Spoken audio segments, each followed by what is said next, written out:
राधे राधे दोस्तों, जय श्री कृष्णा। गला खराब होने की वजह से आवाज़ क्लियर नहीं आ रही होगी, इसलिए हम आपसे क्षमा याचना करते हैं। अनहोनी को होनी में बदल देता है अहोई अष्टमी का व्रत। अहोई अष्टमी व्रत को अहोई आठ या करकट भी कहते हैं। अहोई शब्द का अर्थ होता है अनहोनी को होनी में बदलने वाली पावन और अत्यंत मंगलकारी तिथि। और अनहोनी को होनी में टालने की शक्ति केवल माँ पार्वती में है। इसीलिए आज के दिन माँ पार्वती के ही दिव्य स्वरूप अहोई माता की पूरी श्रद्धा भाव से पूजा की जाती है। अहोई अष्टमी व्रत को होई आठे या होई अष्टमी भी कहते हैं और इस दिन राधा कुंड में स्नान भी किया जाता है। अहोई अष्टमी का व्रत संतान की दीर्घायु के लिए रखा जाता है और इतना ही नहीं, संतान की प्राप्ति के लिए भी इस दिन महिलाएं व्रत रखती हैं। कहते हैं कि जिन महिलाओं की संतान दीर्घायु नहीं हो रही हो या फिर गर्भ में ही मृत्यु हो रही हो, यानी मिसकैरेज बार बार होता हो, तो उन महिलाओं के लिए भी अहोई अष्टमी का व्रत बहुत ही शुभ माना जाता है। इस व्रत में माताएं पूरे दिन तक जल या अन्न ग्रहण नहीं करती और शाम को आकाश में तारे देखने के बाद तारों को अर्घ देने के बाद ही यह उपवास पूर्ण होता है। ऐसी भी प्रचलित मान्यता है कि अहोई अष्टमी के दिन अगर कोई संतानहीन दंपत्ति गोवर्धन मार्ग पर स्थित राधा कुंड और श्री कृष्ण कुंड में स्नान करे तो उन्हें अवश्य ही संतान प्राप्ति का आशीर्वाद मिलता है। और इस बार 24 अक्टूबर गुरुवार को अहोई अष्टमी का व्रत रहेगा, जो कि बहुत ही दुर्लभ संयोग के बीच रखा जाएगा। इस दिन पूजा का शुभ मुहूर्त शाम को 5:50 से लेकर 7:06 तक रहेगा। तारों को अर्घ देने का समय रहेगा शाम 6:06 पर और व्रत खोलने का समय रहेगा शाम 6:06 से लेकर 7:01 के बीच में। इस बार अहोई अष्टमी के दिन गुरु पक्ष नक्षत्र का शुभ संयोग बन रहा है। सर्वासिद्ध योग भी इस दिन रहने वाला है, तो बहुत ही शुभ संयोग बन रहे हैं जो कि कई सालों बाद पड़ रहे हैं। ऐसे में यदि संतान से जुड़ी कोई भी मनोकामना आपकी हो, चाहे संतान प्राप्ति के लिए हो, संतान के सुखद भविष्य की कामना के लिए हो, संतान की नौकरी तरक्की आदि से संबंधित हो, तो उसकी कामना के लिए, उसकी पूर्ति के लिए आप अहोई माता से इस दिन सच्चे मन से प्रार्थना करें। आपकी मनोकामना अवश्य पूर्ण हो। अहोई अष्टमी का यह पर्व करवा चौथ के ठीक 4 दिन बाद पड़ता है, यानी कार्तिक कृष्ण पक्ष की अष्टमी तिथि के दिन। और इस दिन चांदी की अहोई बनाकर उनकी पूजा की जाती है। घर को गोबर से लीपने और कलश स्थापना करने की भी मान्यता है। अहोई माता का चित्र गेरू से बनाया जाता है, जिसके लिए अहोई माता का प्रतीक की एक पुतली बनाई जाती है और उनके चारों तरफ उनकी 8 संतानों की आकृतियां बनाई जाती हैं। इसी पुतली के पास अपनी संतानों को बिठाकर अहोई अष्टमी व्रत की कथा कही जाती है या फिर सुनी जाती है। आपको मार्केट में भी अहोई माता का कैलेंडर या तस्वीर मिल जाएगी। आप चाहें तो मार्केट से लाकर भी पूजा कर सकती हैं। इस दिन व्रत रखने वाली महिलाओं को सुबह ब्रह्म मुहूर्त में गंगा जल मिलाकर पानी से स्नान करना चाहिए। अगर संभव हो तो आसपास किसी नदी, सरोवर या कुंड में स्नान करना चाहिए। साफ स्वच्छ वस्त्र धारण कर हाथ में जल लेकर व्रत रखने का संकल्प लेना चाहिए और फिर इसके बाद अहोई माता की तस्वीर पूजा घर की एक चौकी पर स्थापित करनी चाहिए। किसी भी व्रत में गणेश भगवान का पूजन सबसे पहले होता है, तो गणेश भगवान की पूजा करने के बाद ही आप अहोई माता की पूजा करें।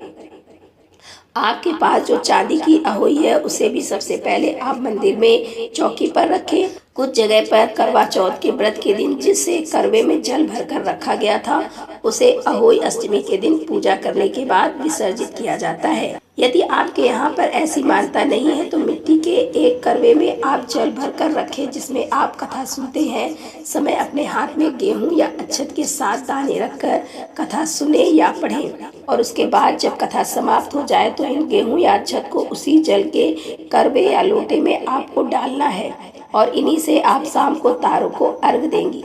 मार्केट से मिलने वाले कैलेंडर में अहोई माता की कथा भी लिखी हुई होती है।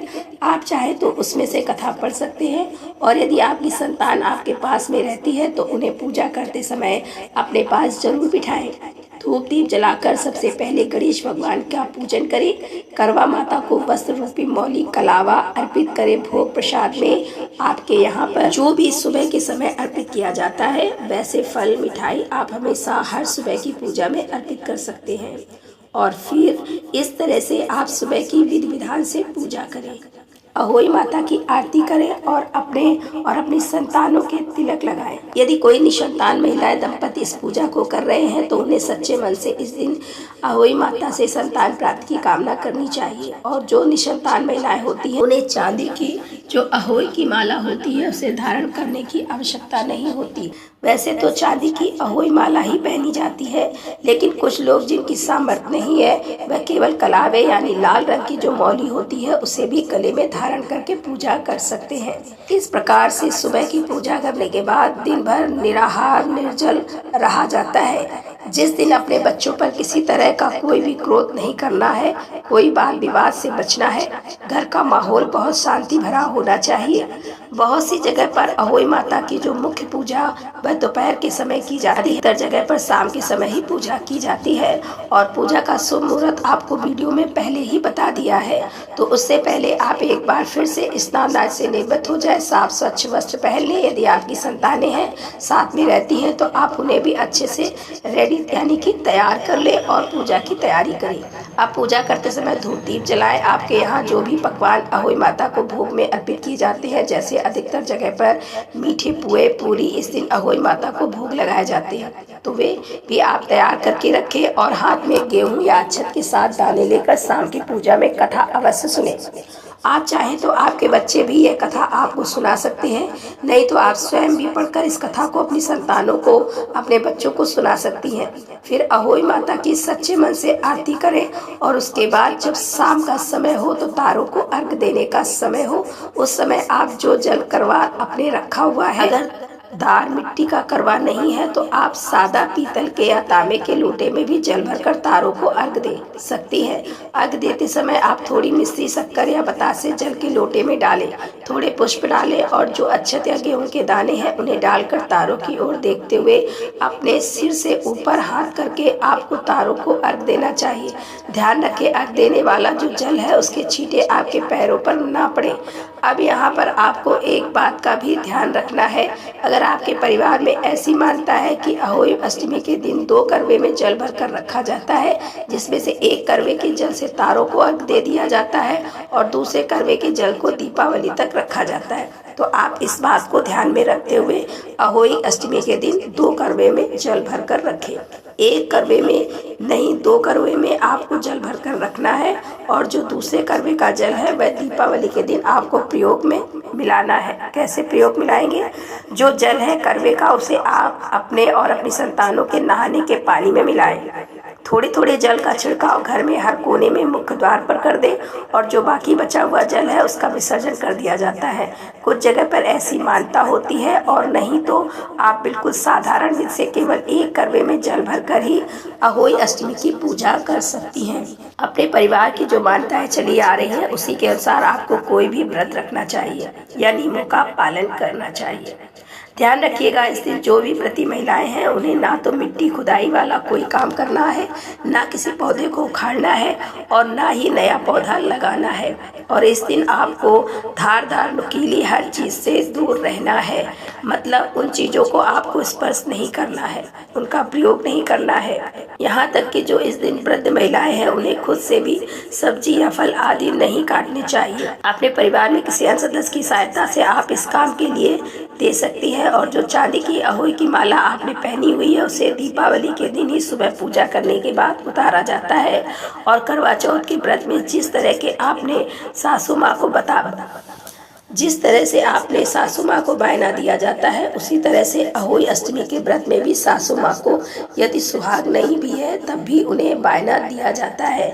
नहीं तो परिवार में अपने से बड़ी किसी भी महिला को आप अहोई अष्टमी का बायना दे सकती हैं, जिसमें वस्त्र, फल, मिठाई, कुछ दक्षिणा आदि रखकर आप उन्हें भेंट स्वरूप दे सकती हैं। उनके पैर छूकर उनका आशीर्वाद जरूर लीजिएगा और बच्चों को भी चाहिए कि अहोई अष्टमी के दिन अपने माता पिता के पैर छूकर उनका आशीर्वाद प्राप्त करें, अहोई माता का आशीर्वाद प्राप्त करें। चांदी की जो अहोई माला आपने धारण की हुई है उसे दीपावली के दिन आप उतारने के बाद यथासंभव किसी सुरक्षित स्थान पर रखें और उतारने के बाद अहोई माला से प्रार्थना करें कि आपके सभी संतानों की, आपके सभी बच्चों की रक्षा करें और उन्हें दीर्घायु रखें, उन्हें अच्छा स्वास्थ्य प्रदान करें और जीवन में हर क्षेत्र में उन्हें सफलता प्राप्त हो।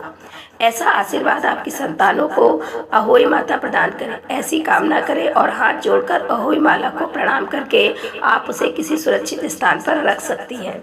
अहोई की माला में जो चांदी के मोती पिरोए जाते हैं ना, वो इस तरह से पिरोए जाते हैं कि आपके जितने बच्चे हैं, जितनी संतानें हैं, वैसे तो जिनके बेटे होते हैं केवल वही अष्टमी का व्रत रखती हैं, वही माताएं व्रत रखती हैं और उतनी संख्या में ही चांदी के मोती माला में पिरोए जाते हैं। तो यदि आपके 2 बेटे हैं तो हर बेटे के नाम से एक एक माला का मोती आपको पिरोना है, यानी कि बाजार से खरीद कर लाना है चांदी का मोती और उस माला में पिरो देना है।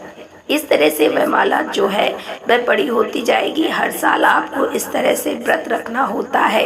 वैसे बहुत से लोग आप बेटियों के लिए भी अहोई अष्टमी का व्रत रखने लगे हैं। तो जितने आपके बच्चे हैं, चाहे वह 1 हो या 2, 3, 4 जितने भी हों, आप उतनी संख्या में मोती खरीद कर लाएं और उन्हें माला में पिरो दें। ऐसा करना वैसे बहुत ज़्यादा ज़रूरी तो नहीं है, लेकिन ऐसा करना एक नियम, एक परंपरा माना जाता है। जिनकी सामर्थ्य हर साल नया मोती खरीदने की ना हो, वह केवल एक एक मोती से भी पूजा कर सकते हैं। इस दिन सुनी जाने वाली कथाएं भी आपको हमारे चैनल पर सुनाई जाएंगी, इसीलिए आप सभी से अनुरोध है कि इस दिन कथा भी जरूर सुनिएगा। यह जानकारी अच्छी लगी हो तो वीडियो को लाइक करके चैनल को सब्सक्राइब करना मत भूलिएगा। राधे राधे, जय श्री कृष्णा, हर हर महादेव, जय भोलेनाथ की।